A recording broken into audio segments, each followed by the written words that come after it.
imposto de circulação. Como é que se faz a integração dos veículos atualmente em circulação? Como devem calcular, se não houvesse uma medida cautelar que evitasse aquilo que podíamos designar por dupla tributação, as viaturas atuais iriam ser penalizadas. Penalizadas porquê? Porque tinham pago um imposto automóvel por uma tributação mais elevada do que aquela que está aqui prevista e, além disso, iriam ser tributadas em imposto de circulação. A solução que foi encontrada, e parece uma solução, neste caso, adequada, consiste em que as viaturas existentes pagarão o imposto de circulação, mas por uma taxa equivalente, uma taxa idêntica àquela que corresponde hoje em dia ao imposto municipal sobre veículos. Também em termos da forma de cobrança, vai haver uma alteração substancial. A tributação, ou mais concretamente a cobrança deste imposto de circulação, será feito de uma forma genericamente informatizada e não será feita por ano, mas sim em função do mês de aniversário da viatura. Esta é uma alteração substancial. Quando, por vezes, se discute os problemas informáticos, nós temos uma informática tributária que já podemos considerar de nível razoável, mesmo a nível internacional. Portanto, não digo o bom ainda, infelizmente não posso dizer o bom, mas é na informática de uma capacidade razoável. O problema que temos tido, os problemas que temos tido, são problemas que afetam outros países, que é o problema dos picos de utilização. Só para terem uma ideia, em Portugal, a informática tributária cobra qualquer coisa como 6 milhões de contribuintes, pessoas singulares, e cerca de 300 a 400 mil pessoas coletivas. Este é o universo dos nossos clientes, que é até superior ao número de clientes que grandes instituições financeiras têm em Portugal. A diferença é que numa instituição financeira, num banco, o trabalho é praticamente regular ao longo do mês. Não tem os picos que tem a nível da administração tributária, enquanto há uma obrigação declarativa, uma obrigação de pagamento, a propensão para as pessoas se guardarem para os últimos dias do prazo, faz com que haja depois uma maior lentidão do sistema. Alguns países resolvem os problemas como? Uma solução, que alguns adotam, consiste em dividir as obrigações dos contribuintes em função do indicador, que pode ser, por exemplo, o último dígito do número de contribuinte, e que já faz uma repartição mais escalonada ao longo do ano. Outros, por ordem alfabética. Mas isto cria problemas, esta divisão cria problemas depois de controle e de sancionamento quando não é respeitado, quando não são respeitados os prazos, bastante complicados. No setor automóvel, as boas práticas seguidas em vários países consistem em diluir os picos através da tributação em função do mês de aniversário da viatura. Se a viatura é registada, por exemplo, no mês de fevereiro, o imposto será pago em fevereiro de cada ano. E assim sucessivamente, se for em junho de cada ano. E assim, em vez de termos um pico, passaremos a ter uma situação mais alisada e menos riscos em termos de ruptura do sistema ou então de lentidão do sistema para fazer face à maior procura que se pretende. Portanto,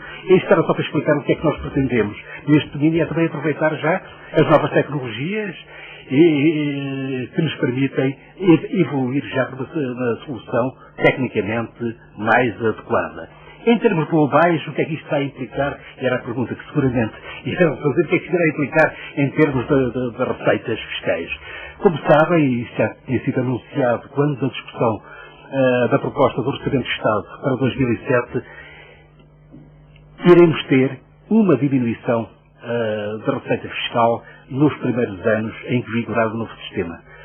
A partir daí, e calculamos que o ano de equilíbrio será o 5º ano, passaremos a ter uma receita equivalente àquela que teríamos se tivéssemos mantido o imposto automóvel. A razão é esta, é que em termos médios irá haver uma redução de receita de 90 e tal milhões de euros para um ano completo. É evidente que com a entrada em vigor do novo sistema no dia 1 de julho podemos calcular aproximativamente em metade desse montante, portanto iremos perder qualquer coisa como 45 milhões de euros de receita, que será recuperada depois através do imposto de circulação que irá ser cobrado durante a vida útil da viatura. Portanto, calculamos que, como o que está aqui implícito é uma redução da tributação no momento do registro. Em termos médios, na casa dos 10%, quando digo em termos médios, é que a redução será maior para os carros menos poluentes e será menor, ou até nem haverá redução, ou até será haver algum agravamento para as viaturas que sejam mais poluentes. Portanto, em termos médios, haverá uma redução da tributação na ordem dos 10% e depois haverá um imposto de circulação que será cobrado durante a vida da viatura, que permitirá que, por volta do 5º ano, a receita seja sensivelmente equivalente àquela que teríamos obtido. Porque é que é sensivelmente equivalente?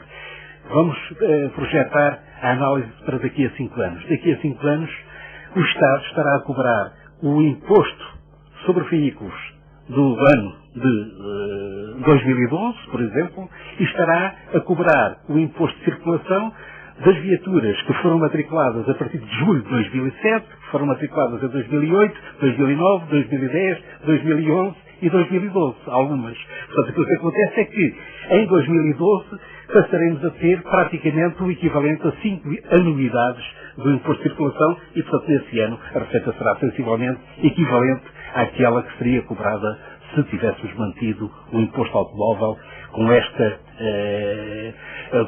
como ele existe hoje em dia. Também, uma das vantagens desta diminuição da tributação imediata no momento do registro, uma das vantagens é que se poderá também, por esta via, se ela for prolongada ao longo do futuro, conseguir-se-á, como eu iria dizer, que haja uma maior ou uma menor propensão à importação de sucata. Como sabem também, isto por imposição comunitária, e somos obrigados a dar um desagravamento significativo para as viaturas usadas. E as viaturas usadas, temos viaturas usadas de boa qualidade e que algumas delas reúnem todas as condições ambientais em termos de não poluição, etc. Mas há também, como todos sabem também, muitas viaturas que são importadas quando já não têm condições para circular ou quando muitas vezes já não circulam nos países de origem das mesmas. Portanto, ao diminuir a componente monofásica da tributação no registro e ao diferir depois essa tributação através do imposto de circulação, a vantagem inicial, que era uma redução significativa do IA, vem também, de certo modo, diminuída e, consequentemente, haverá um menor incentivo para a importação de carros que já não têm condições de circulação. Portanto, em traços muito gerais, estas parecem que são as características mais importantes do novo modelo de tributação e agora ficaria à disposição para as perguntas que queiram formular. Há então alguma questão que queiram colocar?